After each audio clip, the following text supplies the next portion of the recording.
Bonjour à tous et bienvenue dans cette nouvelle vidéo. Aujourd'hui, on va apprendre comment faire ce pull en maille garnie. C'est difficile de vous montrer l'entièreté du pull, mais ici, c'est le col.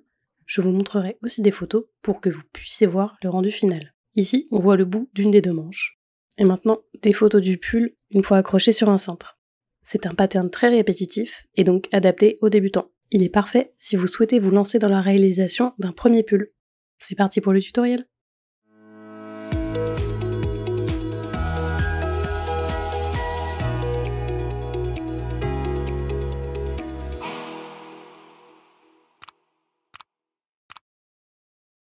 Pour réaliser ce pull, vous aurez besoin de 2 crochets, ici 4 mm et 3,5, de laine, ici c'est le DMC Brio et j'ai utilisé 4 pelotes et demie, d'un marqueur de maille, d'une aiguille et d'une paire de ciseaux. On va commencer par un nœud, puis une chaînette de mailles serrées. Cette technique nous donne l'équivalent d'une chaînette suivie d'un rang de mailles serrées, sauf que la fondation est un peu plus stretchy, donc c'est plus adapté pour un col. Ce n'est pas obligatoire, vous pouvez aussi effectuer des mailles en l'air, pour former une chaînette, puis faire un rang de mailles serrées. Pour faire votre chaînette de mailles serrées, commencez par 2 mailles en l'air, puis venez faire un jeté dans votre première boucle, suivi d'une maille en l'air, et venez terminer votre maille serrée. Vous pouvez utiliser un marqueur de maille pour la marquer, il s'agit de la première maille serrée de notre chaînette. Tournez ensuite votre ouvrage et essayez de trouver le V qui est juste sous votre dernière maille serrée. Placez votre crochet en dessous, effectuez un jeté, puis une maille en l'air, et terminez votre maille serrée. Vous venez d'effectuer la deuxième maille serrée de votre chaînette. Continuez comme ça jusqu'à obtenir 90 mailles serrées. Avec la laine que j'utilise et mon crochet 4 mm, avec 90 mailles serrées, j'ai obtenu un pull homme de taille S ou M. La taille du col est surtout importante en termes d'âge, puisque la taille du col ne va pas être la même pour un enfant ou un adulte. 90 mailles avec un crochet 4 mm, c'est adapté pour un adulte. Continuez votre chaînette de mailles serrées et on se retrouve une fois que vous avez atteint 90. Ici, j'ai mes 90 mailles serrées. Posez votre chaînette à plat et formez un cercle. Faites bien attention à ce que vos mailles soient toutes dans le même sens.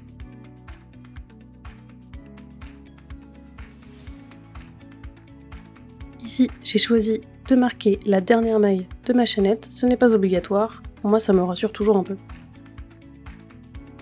On va ensuite venir joindre nos deux bouts avec une maille coulée dans la première maille de notre chaînette.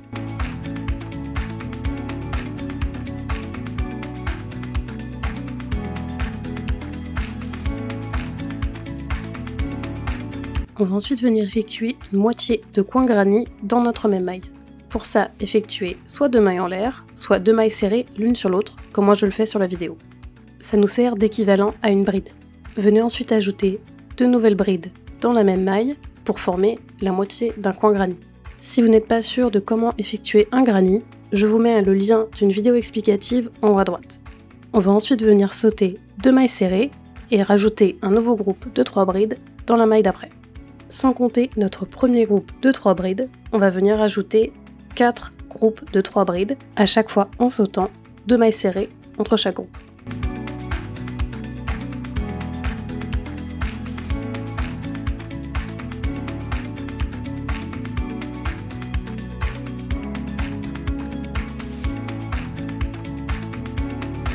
Ici, sans compter mon premier groupe, j'ai rajouté 4 groupes de 3 brides. J'arrive désormais à un nouveau coin. Pour effectuer un coin, je vais encore venir sauter 2 mailles serrées et effectuer 3 brides, 2 mailles en l'air, puis 3 brides, tout ça dans la même maille.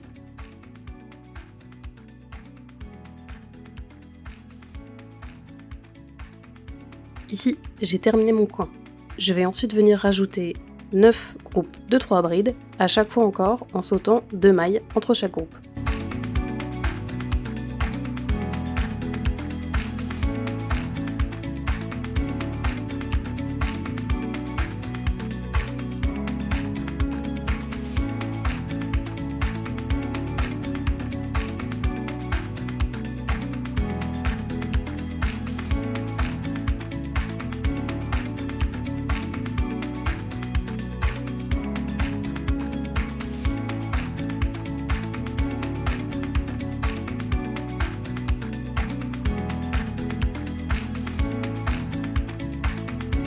Ici, j'ai rajouté 9 groupes de 3 brides. Je vais à nouveau venir effectuer un coin avec 3 brides, 2 mailles en l'air, puis 3 brides, tout ça dans la même maille.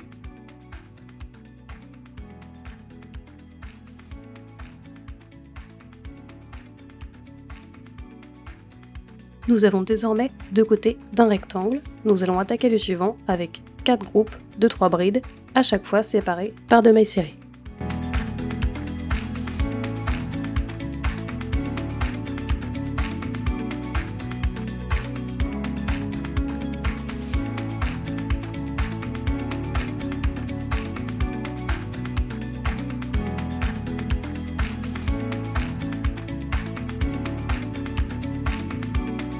J'ai terminé mes 4 groupes de 3 brides, je vais venir ajouter un nouveau coin.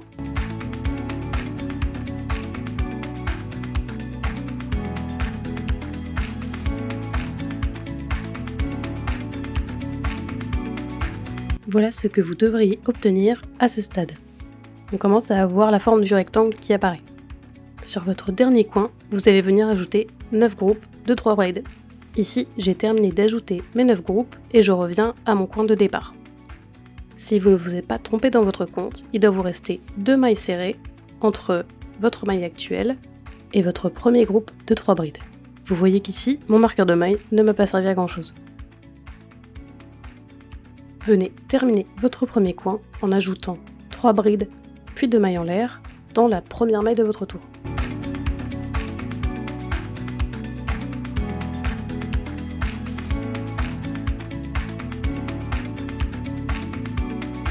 Venez compléter votre tour en effectuant une maille coulée dans la première bride de votre tour. Il s'agissait en fait des 2 mailles serrées l'une sur l'autre. Et voici ce que vous devriez obtenir après votre premier tour. À partir de là, tous les tours sont les mêmes pendant un moment. On va venir effectuer une moitié de coin dans notre coin. Pour ça, on va venir commencer par faire 2 mailles en l'air l'une sur l'autre, suivi de 2 brides, tout ça dans notre coin. N'hésitez pas à marquer la première maille de votre tour si ça vous met plus à l'aise. Après avoir terminé mon demi-coin, je vais suivre mon pattern garni en ajoutant des groupes de 3 brides entre chaque groupe du rang d'en dessous.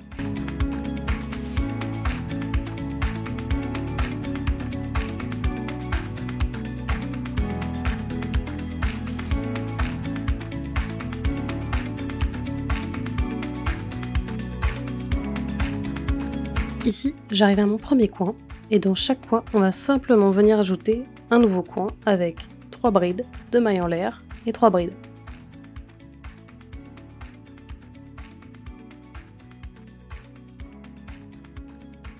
J'attaque ensuite mon prochain côté en suivant mon pattern de mailles garnies, en venant rajouter des groupes de 3 brides entre chaque groupe du rang d'en dessous.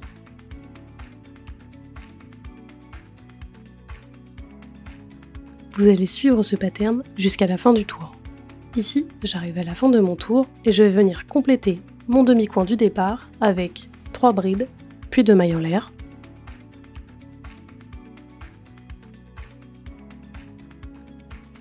Suivi d'une maille coulée dans la première maille de mon tour.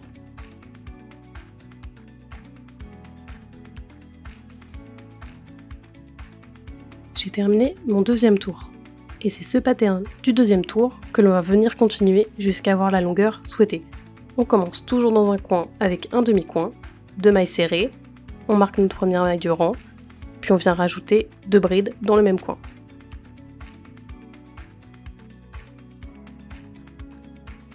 On poursuit ensuite avec nos mailles garnies en effectuant des groupes de 3 brides entre les groupes du rang d'en dessous. Continuez ce pattern jusqu'à avoir obtenu environ 25 cm en diagonale. Voilà ce que j'obtiens après 17 tours de mailles garnies.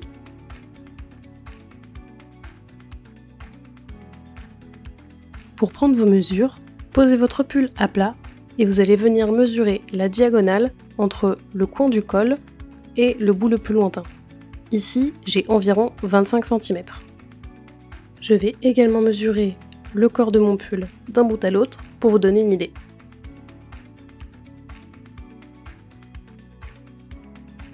Ici, Ici, la largeur de mon pull fait environ 57 cm.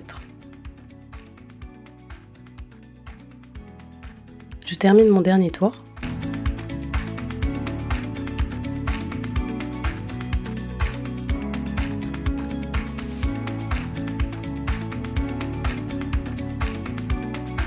Et on va venir joindre les deux côtés les plus longs de notre rectangle pour créer le trou pour nos manches. Pour ça, on commence comme d'habitude avec un groupe de 3 brides.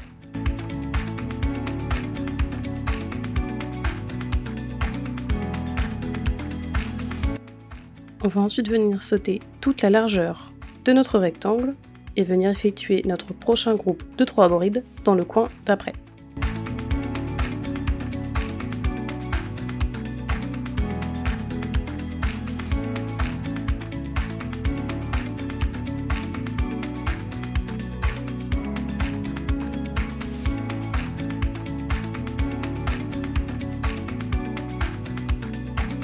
On peut voir ici que ça a créé une ouverture pour notre bras.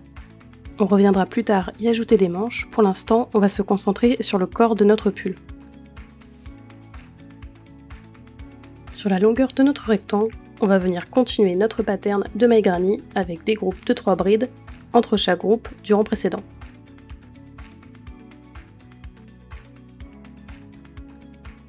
Continuez jusqu'à arriver au prochain coin, je vous retrouve à ce moment-là. Ici, je suis arrivée à mon prochain coin, je vais venir placer un groupe de 3 brides dans mon coin.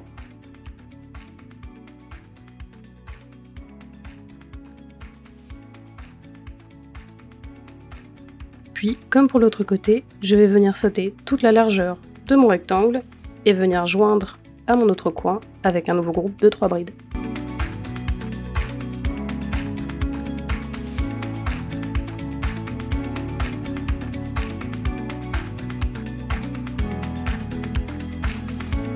Continuez ensuite avec le pattern de maille granny jusqu'à arriver au prochain coin.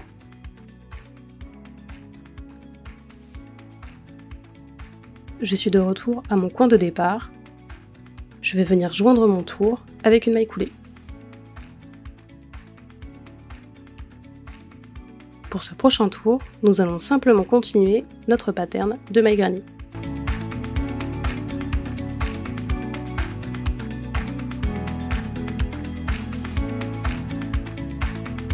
Après mon premier groupe de 3 brides, j'arrive au niveau du trou pour les bras.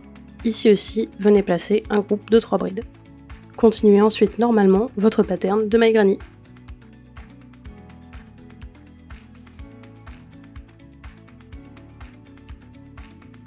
On se retrouve au prochain coin, je vais vous remontrer comment gérer l'ouverture pour le bras. Une fois arrivé au trou sous le bras, il faut simplement placer un groupe de 3 brides dessous.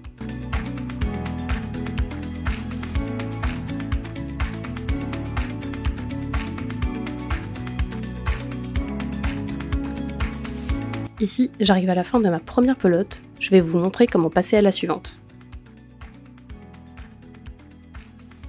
Arrêtez-vous quand il vous reste 2 boucles sur votre crochet et laissez votre fil courant de côté.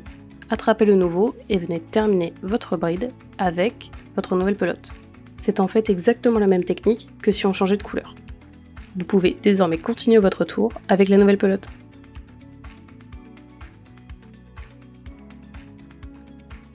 Ici, j'arrive à la fin de mon tour, je vais venir le conclure avec une maille coulée dans ma première maille.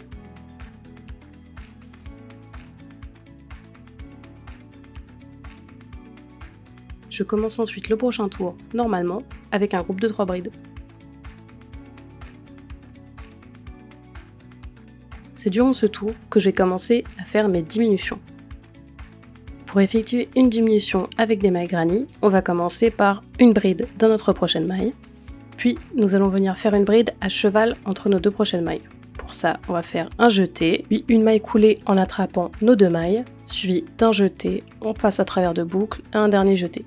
On effectue après notre dernière et 3e bride dans la 2e maille. Nous venons d'effectuer une diminution.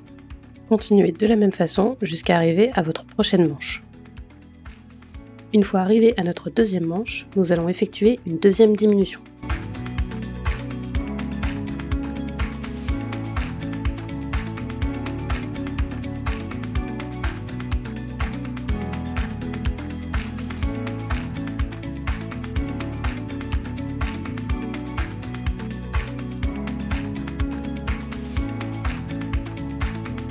ma deuxième diminution du tour est terminée. Vous pouvez désormais compléter votre tour en suivant votre pattern de maille granny.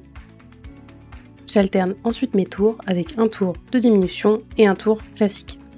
Au total, j'ai dû effectuer 4 tours de diminution. Le mieux, ça reste encore d'essayer votre pull et de voir si vous devez continuer ou non les diminutions. Une fois que vous êtes satisfait de la largeur, continuez avec des tours de maille granny jusqu'à avoir la longueur désirée.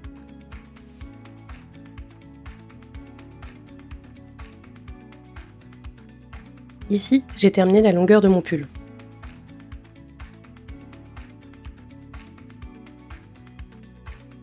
J'ai continué mes tours de maille granny jusqu'à obtenir environ 60 cm. Je vais venir compléter mon tour avec une maille coulée dans la première maille de mon tour. Puis je vais venir changer de crochet et passer sur un crochet 3,5 mm. Un crochet plus petit va nous permettre d'obtenir une bordure plus serrée et plus esthétique. Je vais venir effectuer des mailles en l'air pour obtenir une chaînette. La longueur obtenue sera la longueur de notre bordure. C'est donc entièrement une question de préférence. Ici, je regarde la longueur que j'ai obtenue et j'en suis satisfaite.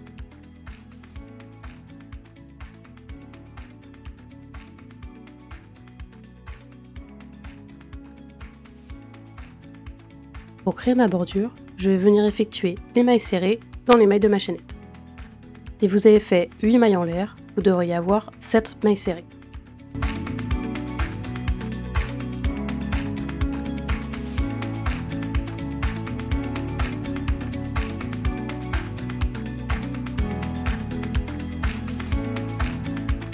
Ici, mon compte est bon. Nous allons ensuite venir effectuer 2 mailles coulées dans les 2 prochaines mailles.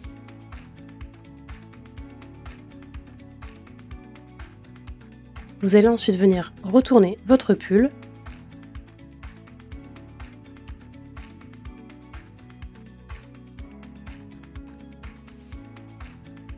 sauter les 2 mailles coulées que nous venons de faire et venir faire 7 mailles serrées dans le brin arrière.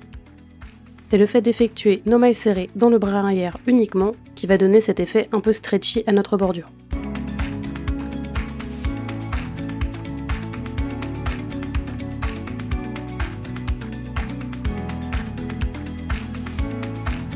Ici, j'effectue la dernière maille serrée de mon rang, puis une maille en l'air et je tourne mon ouvrage.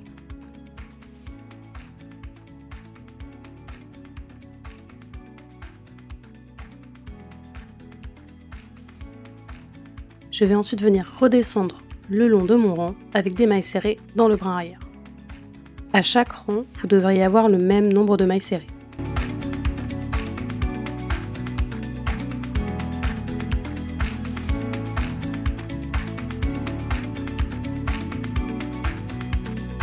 Puis, on vient refaire 2 mailles coulées dans les prochaines mailles. On tourne notre ouvrage.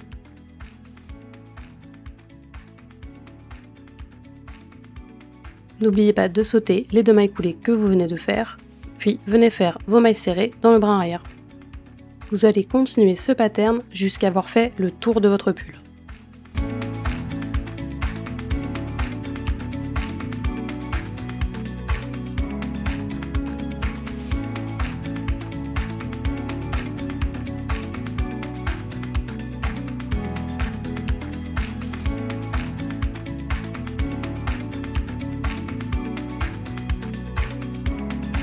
Ici, j'arrive à la fin de ma bordure.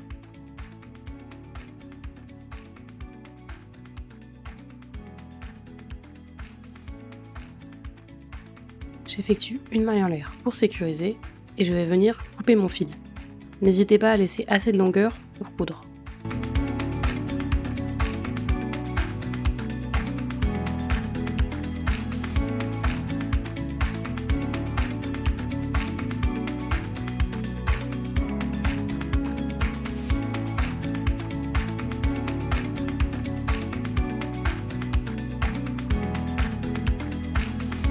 Vous pouvez désormais retourner votre pull.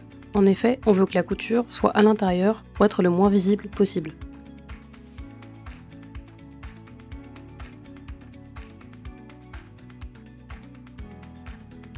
Vous allez ensuite venir joindre les deux bouts de votre bordure en venant accrocher à droite et à gauche vos mailles. Il existe plein de techniques différentes pour coudre. Moi, je vais toujours au plus simple. Généralement, j'essaie de prendre le V à droite et à gauche quand c'est possible.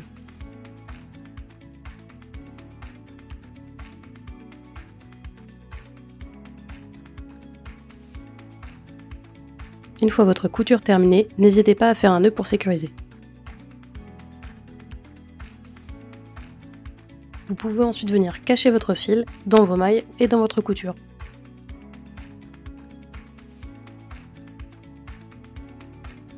Votre bordure est terminée, vous pouvez couper votre fil. Et voilà à quoi ressemble la bordure de mon pull une fois terminée. Encore une fois, c'est difficile de tout vous montrer avec ma caméra, mais on voit bien l'effet stretchy caractéristique de la bordure d'un pull. Passons ensuite à nos manches. Vous pouvez commencer où vous le souhaitez. Moi, j'ai décidé de commencer sous l'aisselle.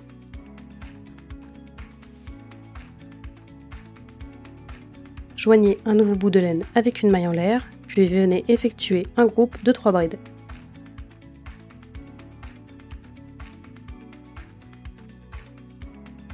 Ici encore, je décide d'utiliser un marqueur de maille, ce n'est pas obligatoire. Pour ce premier tour, on va venir simplement continuer notre pattern de maille garnie en venant rajouter des groupes de 3 brides entre nos groupes du tour précédent.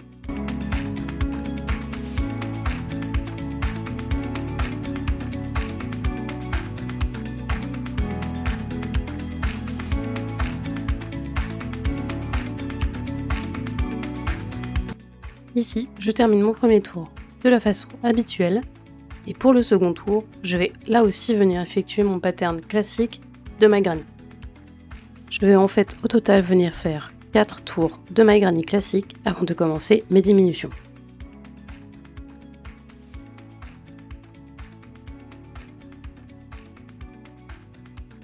Après 4 tours de maille garnie, je vais venir effectuer mon premier tour de diminution.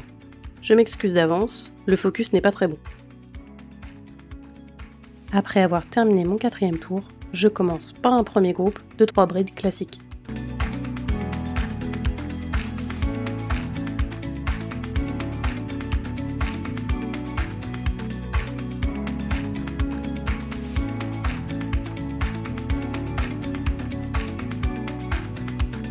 Je vais ensuite venir effectuer une diminution.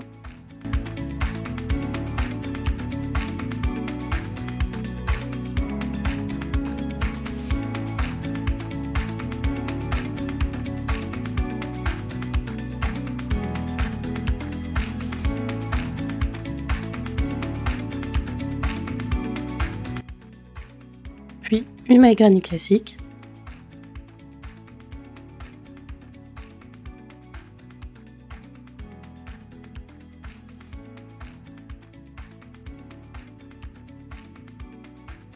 Puis une nouvelle diminution.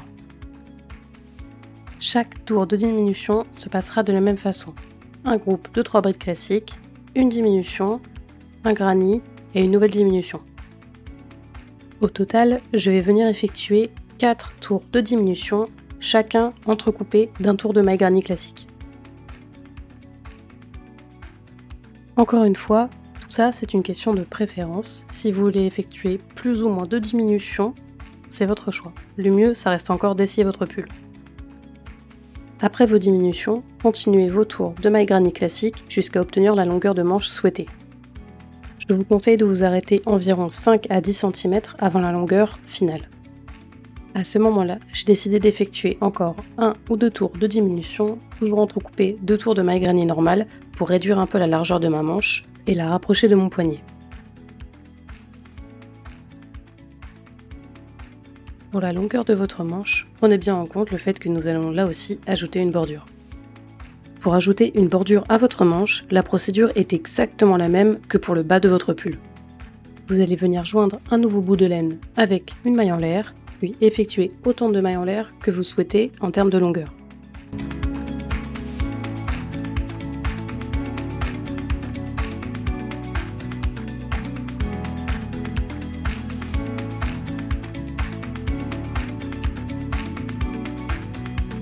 Faites ensuite pivoter le pull pour vous permettre d'effectuer des mailles serrées le long de votre chaînette.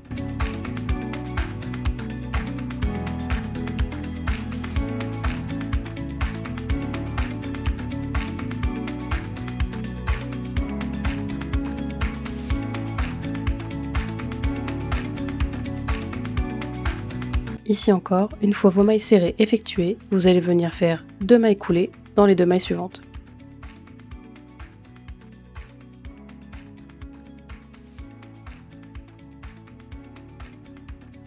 Puis, retournez votre ouvrage, sautez les 2 dernières mailles coulées et venez effectuer vos mailles serrées dans le brin arrière.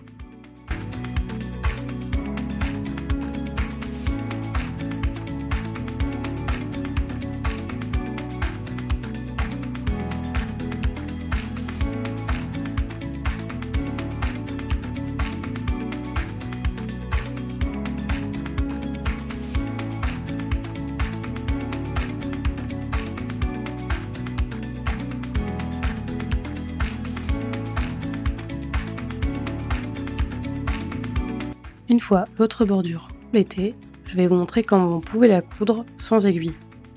Avant, n'oubliez pas de retourner votre pull pour que la couture soit à l'intérieur.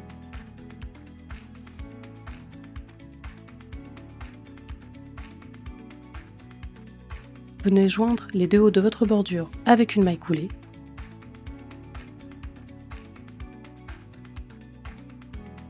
Puis faites pivoter votre pull pour aller de la droite vers la gauche.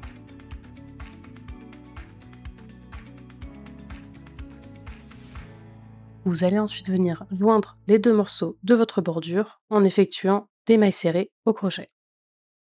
Pour cela, attrapez avec votre crochet un morceau de bordure de chaque côté. Vous pouvez également coudre votre bordure avec une aiguille, c'est encore une fois une question de préférence. Personnellement, je préfère le faire au crochet. Les 2 méthodes ont un rendu légèrement différent, mais comme de toute façon la couture est à l'intérieur, moi ça ne me dérange pas.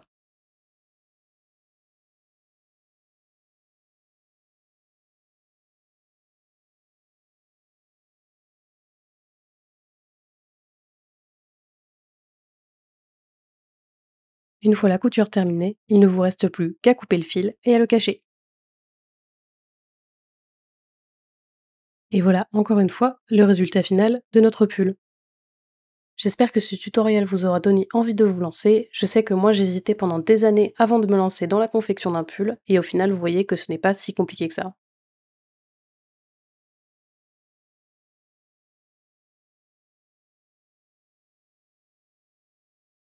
Merci à tous d'avoir suivi ce tutoriel. Si vous avez des questions, n'hésitez pas à les poser en commentaire.